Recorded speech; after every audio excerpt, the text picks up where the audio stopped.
সেটাই তো বলছি, যদি সত্যিকারের অর্থে মুখ্যমন্ত্রীও চান, রাজ্য সরকার চায় যে তিলোত্তমার খুনিদের বিচার হোক, তিলোত্তমার পরিবার নয়, বাংলা জাতিকে বিচার চাওয়ার জন্য, বিচারের জন্য উত্তাল, বাংলাকে বিচার দিতে হবে যদি চান, তাহলে আমি বলবো এই যে কোটি কোটি টাকা খরচ করে যে অ্যাডভোকেটসগুলো লাগাচ্ছেন সুপ্রিম কোর্টে, সেগুলো দেওয়া বন্ধ করুক। বরঞ্চ তিলোত্তমার মায়ের জন্য, তিলোত্তমার পরিবারের জন্য, তিলোত্তমার পিতার জন্য, তিলোত্তমার এত লাখ লক্ষ ভাইদের জন্য ওই অ্যাডভোকেটগুলোকে, যে স্বনামধন্য অ্যাডভোকেট বিকাশ রঞ্জন স্যার বিনামূল্যে লড়াই করছে, তার অ্যাসোসিয়েট হিসাবে বা তাদের সাথে মার্চ করে একসাথে লাগানো দেওয়ার ব্যবস্থা করুন। ছাত্র আন্দোলনের নামে অভিভাবকদের আন্দোলনের ফলে কলকাতা পুলিশের একজন এসআই এর চোখ নষ্ট হয়ে গিয়েছে, এই বিষয়ে আপনি কাকে দোষারোপ করবেন? দেখুন, কোনো মতেই কোনো হিংসাকে আমি প্রশ্রয় দিইনি, আর আগামীতেও দেব না।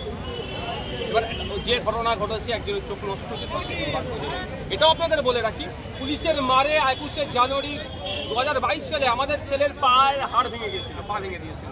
তা আমি নির্দিষ্ট কোন পুলিশকে আমি দোষারোপ করবো? আমি সমস্ত পুলিশকে দোষারোপ করতে পারি না। আরজিকর কাণ্ডের পূর্বে বিভিন্ন ঘটনা ঘটেছিল, আদৌ বিচার এখনো পায়নি। আরজিকর কাণ্ডে কতটা সঠিক ন্যায় বিচার পাবে বলে আপনি মনে করেন? আরজিকর কাণ্ডে পূর্বে এইরকম ভাবে বাংলার মানুষ বা রাজ্যের মানুষ, দেশের মানুষ বা বিদেশে এই ধরনের ভাবে স্বতঃস্ফূর্তভাবে নামেনি।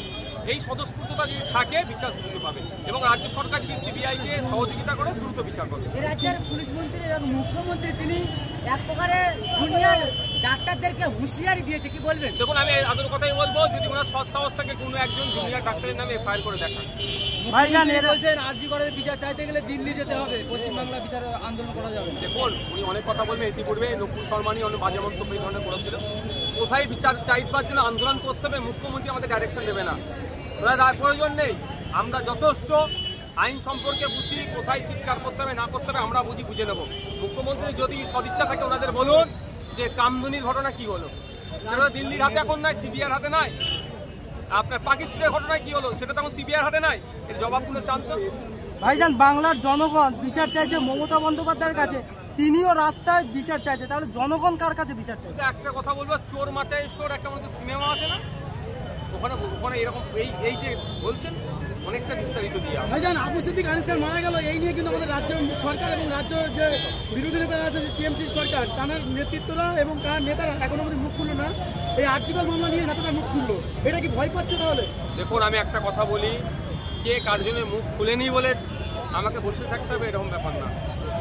প্রতিবাদ প্রতিরোধ করার জন্যই রাজনীতির ময়দানে এসেছি। যেখানে অন্যায় অত্যাচার হবে, সে প্রিয়াঙ্কা হাসদা হতে পারে, আবু সিদ্দিক হালদার হতে পারে, আনিস হতে পারে, তিলোত্তমা হতে পারে, আমরা রাস্তায় ছিলাম, আছি আর থাকবো। আরজিকর কাণ্ডে আগামীতে আইএসএফ এর কি কর্মসূচি দেখতে পাবেন, সব